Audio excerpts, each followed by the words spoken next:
Welcome back to my channel, and today I'm going to do a narration of a short written by Ruskin Bond known as Coming Home to Dehra.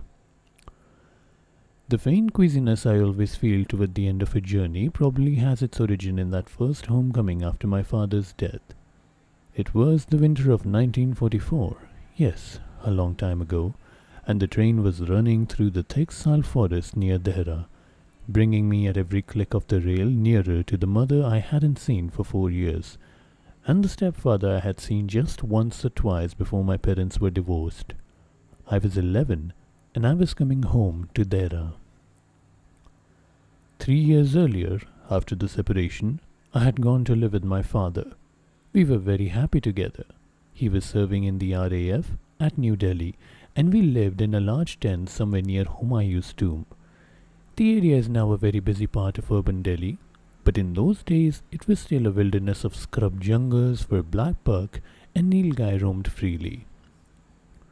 We took long walks together, exploring the ruins of old tombs and forts, went to the pictures. George Formby comedies were a special favorite of mine. Collected stamps, bought books. My father had taught me to read and write before I started going to school, and made plans for going to England when the war was over. 6 months of bliss, even though it was summer and there weren't any fans, only a thick Huss reed curtain which had to be splashed with water every hour by a bhisti who did rounds of similar tents with his goatskin water bag. I remember the tender, refreshing fragrance of the Huss, and also the smell of damp earth outside where the water had spilled. A happy time, but it had to end. My father's periodic bouts of malarial fever resulted in him having to enter hospital for a week.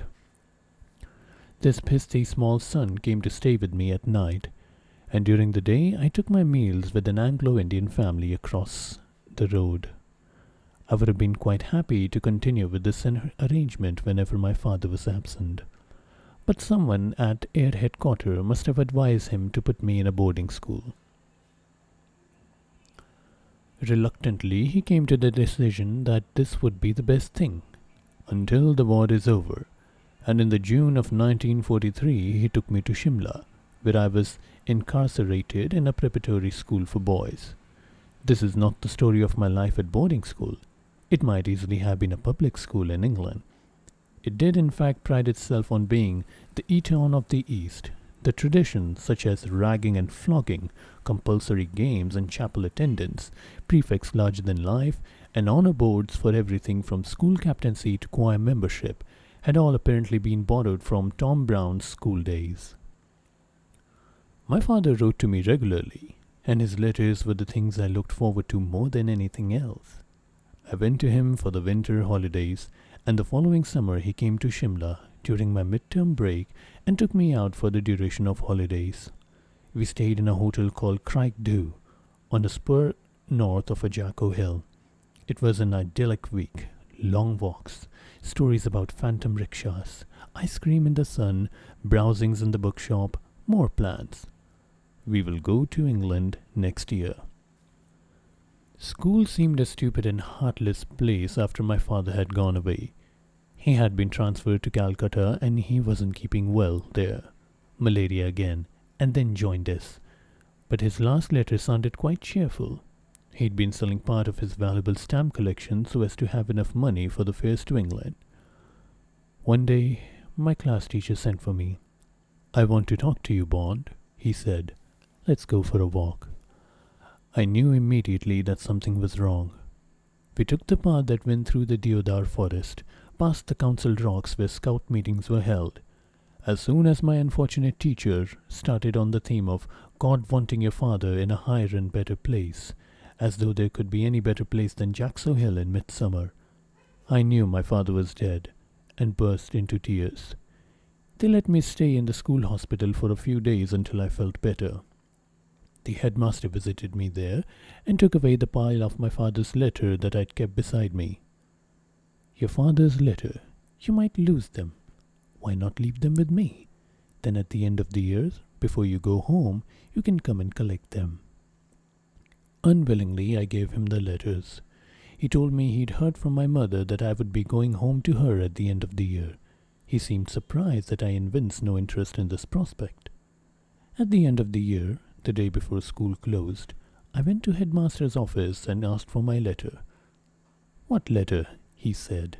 His desk was piled with papers and correspondence, and he was irritated by my interruption. "My father's letter," I explained. "I gave them to you, for me, sir, when he died." "Letters? Are you sure you gave them to me?" He grew more irritated. "You must be mistaken, Bond. Why should I want to keep your father's letters?" "I don't know, sir. You said I could collect them before going home." "Look, I don't remember any letters and I'm very busy right now, so run along. I'm sure you're mistaken, but if I find your letters, I'll send them to you." I don't suppose he meant to be unkind, but he was the first man who aroused in me feelings of hate. As the train drew into Dehra, I looked out of the window to see if there was anyone on the platform waiting to receive me. The station was crowded enough, as most railway stations are in India, with overloaded travellers, shouting coolies, stray dogs, stray station masters. Pandemonium broke loose as the train came to a halt and people debauched from the carriages. I was thrust on the platform with my tiny tin trunk and small attaché case. I sat on the trunk and waited for someone to find me. Slowly the crowd melted away. I was left with one elderly coolie who was too feeble to carry heavy luggage and had decided that my trunk was just the right size and weight for his head and shoulders. I waited another 10 minutes, but no representative of my mother or stepfather appeared. I permitted the coolie to lead me out of the station to the Tonga stand. Those were the days when everyone, including high-ranking officials, went about in Tongas. Dehra was just one taxi. I was quite happy sitting beside a rather smelly, pant-spitting Tonga driver, while his weary, unnerved pony clip-clopped along the quiet tree-lined roads. Dehra was always a good place for trees. The valley soil is very fertile, the rainfall fairly heavy. Almost everything grows there, if given the chance.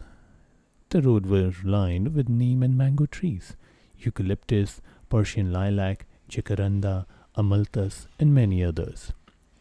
In the gardens of bungalows were mangoes, lychees, and guavas, sometimes jackfruit and papaya. I did not notice all these trees at once. I came to know them as time passed. The Tonga first took me to my grandmother's house. I was under the impression that my mother still lived there. A lovely, comfortable bungalow that spread itself about the grounds in an easy-going, old-fashioned way. There was even smoke coming from the chimneys, reminding me of the smoke from my grandfather's pipe. When I was 8, I had spent several months there with my grandparents. In retrospect, it had been an idyllic interlude. But grandfather was dead. Grandmother lived alone. White-haired, but still broad in the face and even broader behind, she was astonished to see me getting down from the Tonga. Didn't anyone meet you at the station?" she asked. I shook my head. Grandmother said, "Your mother doesn't live here anymore. You can come in and wait, but she may be worried about you, so I'd better take you to her place. Come on, help me into the Tonga. I might have known it would have been a white horse. It always makes me nervous sitting in a Tonga beside a white horse." "Why, Granny?" "I don't know. I suppose white horses are nervous too. Anyway, they're always trying to topple me out. Not so fast, driver," she called out as the Tonga man cracked his whip and the pony changed from a slow shuffle to a brisk trot. It took us about 25 minutes to reach my stepfather's house, which was in Dalanwala area, not far from the dry bed of seasonal Rispana River. My grandmother, seeing that I was in the need of moral support, got down with me, while the Tonga driver carried my bedding roll and tin trunk onto the veranda. The front door was bolted from inside. We had to knock on it repeatedly and call out before it was opened by a servant who did not look pleased at being disturbed. When he saw my grandmother, he gave her a deferential salam, then gazed at me with open curiosity.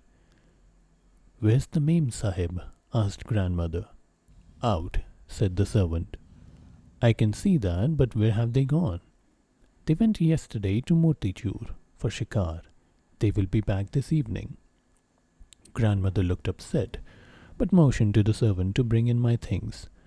"Weren't they expecting the boy?" she asked. "Yes," he said, looking at me again. "But they said he would be arriving tomorrow." "They had forgotten the date," said Grandmother in a huff. "Anyway, you can unpack and have wash and change your clothes." Turning to the servant, she asked, "Is there any lunch?" "I will make lunch," he said. He was staring at me again, and I felt uneasy with his eyes on me. He was tall and swarthy, with oily, jet-black hair and a thick mustache. A heavy scar ran down his left cheek, giving him a rather sinister appearance. He wore a torn shirt and dirty pajamas. His broad, heavy feet were wet. They left marks on the uncarpeted floor.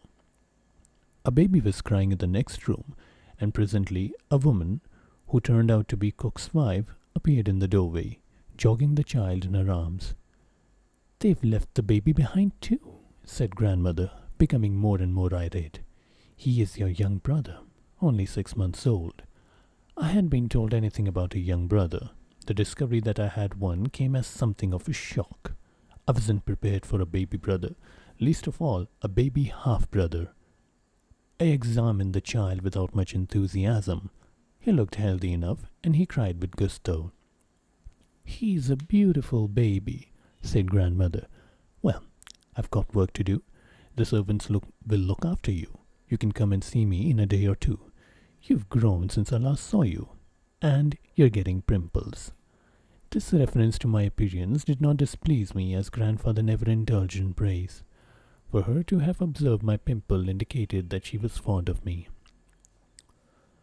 The tonga driver was waiting for her.